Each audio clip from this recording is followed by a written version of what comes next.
Om Shanti. We'll continue reading the chapter, The Battle of Good and Evil. But things had not reached the lowest point yet in that household. Her mother was determined to marry her off and arrange to find a husband. She persistently refused. If marriage involves lust, it degenerates and the marriage becomes useless. The sister explained, the marriage of the mind has been consummated with God. The marriage of my mind has been consummated with God.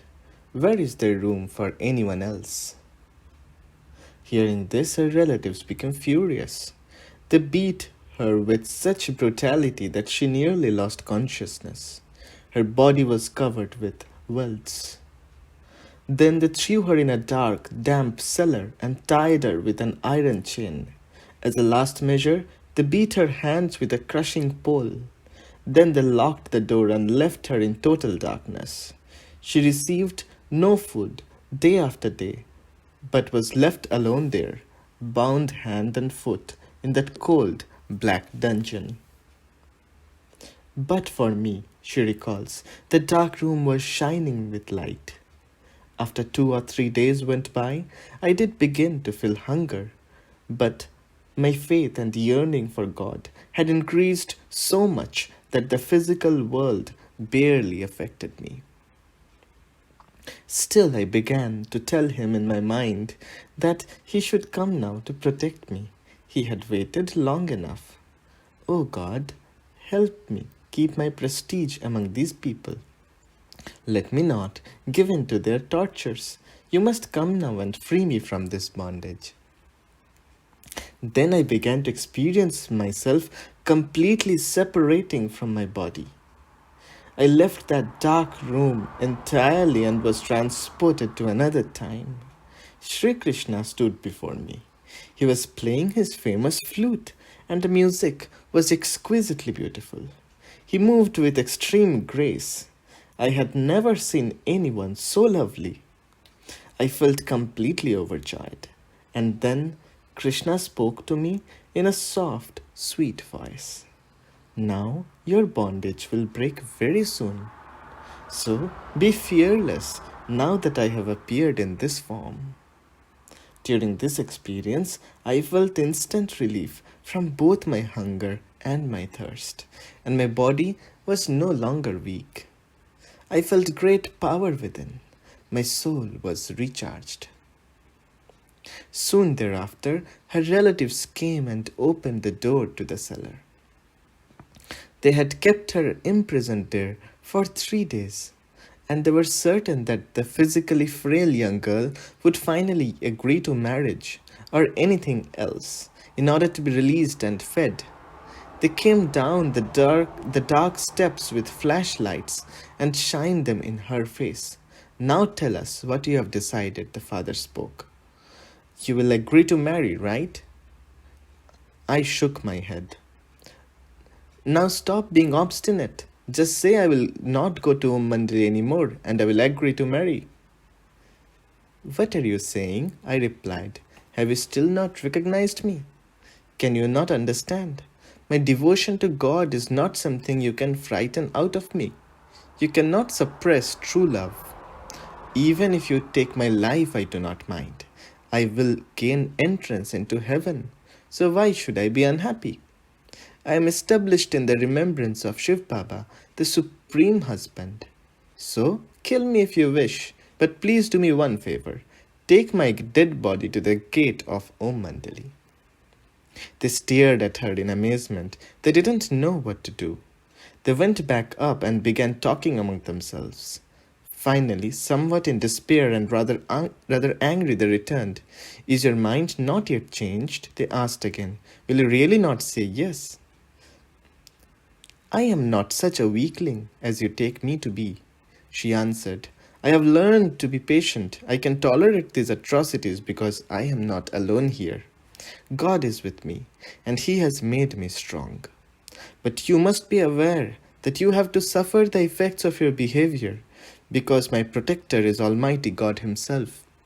I feel so much compassion for you because by not knowing God, you increase the burden of your sin more and more. They unchained her and let her come up.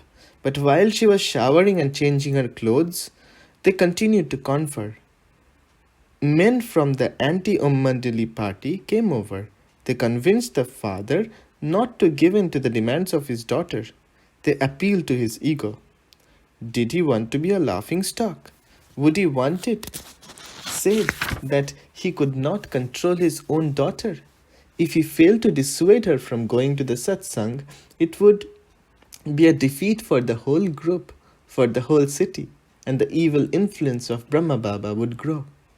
As the men spoke, the father's resolve became hardened once more. He lost perspective. The feelings of his daughter no longer mattered. He fooled himself into thinking some higher principle was involved. Finally, he strode over to his obstinate daughter and again demanded that she agree to marry. He was ready to slap her if she refused. Of course I agree, she smiled, but find me a husband who is established in the soul's true religion. He must not be an eater of meat or a drinker of wine or one who keeps bad company. He must not be passionate or lustful. Find me such a husband, like the husband of Sita. Find me one who is like Ram, and I will gladly take his hand in marriage. Her father did not know how to respond, but he felt he was being toyed with. You will marry whomever I say, he shouted. He whipped himself into such a frenzy that soon he was beating his daughter again with his fists. She was knocked to the floor. He called his sons to come in and tie her in chains again. There is a famous poem about the woman of India. As the daughter was being carried back to lie in the darkness, she softly sang a verse from this poem. Really, the woman of India is great. She suffers every unhappiness, yet says not a word. She carries all the burdens. She is patient as the earth. Her body is as stubborn and strong, and her mind as pure as the ancient Ganges. Not only that, she takes upon herself the punishment of the crimes committed by others. She eases the miseries of all who are in her care. Truly, the woman of India is the image of sacrifice. In the face of that sacrifice, the whole world must admit defeat. She was incarcerated again, and this time they let her lie there for 2 months, giving her only enough food to keep her alive. And she was also subject to daily torture and abuse. At last, her elder sister returned from England, where she had been studying for several years. She was shocked by what she saw and made the family realize her sister immediately. But even after that, the family remained abusive. There is another Indian ceremony that the daughter now understood. The devotees make idols of goddesses and worship them for a period of days, but then they drown those same statues in the water. It memorializes the fact that though people bow to purity, they cannot tolerate it for long when it appears among them. For in such a mirror, they must see how degraded they have become, how spiritually deformed. It has happened all through history. Shankaracharya, the founder of the sannyasi religion, had to fight to avoid marriage. It was only by fooling his own mother that she gave him permission to live in purity. He had been wading in a lake one day while his mother was sitting on the shore, and he pretended his leg was caught by a crocodile. His mother appealed to God to help her son. But Shankaracharya cried out, I have heard God's voice. He says you must permit me to live in purity, and only then will he save me. Hurry. She agreed, of course, and Shankaracharya was then released from bondage. Pressure was likewise exerted on Gautam Buddha to remain in his palace and not renounce his princely life of pleasure. But despite his father's effort, the son could not be deterred from his spiritual destiny. One day, Gautama simply left and did not return. So it happened here. The daughter could no longer remain in the family home without taking anything, not even a single suitcase. She left and went to live in Brahma Baba's place, Brahma Baba's house. And though he did not encourage this kind of thing, under the circumstances, he would not turn her away. He gave her shelter, and she was welcomed as a hero. Other women came also, likewise involuntarily. Many wives were literally driven from their homes by their husbands, and Brahma Baba took all of them in and gave them protection and peace at last. They found where they belonged, their true home on earth, their real family, the divine family of God.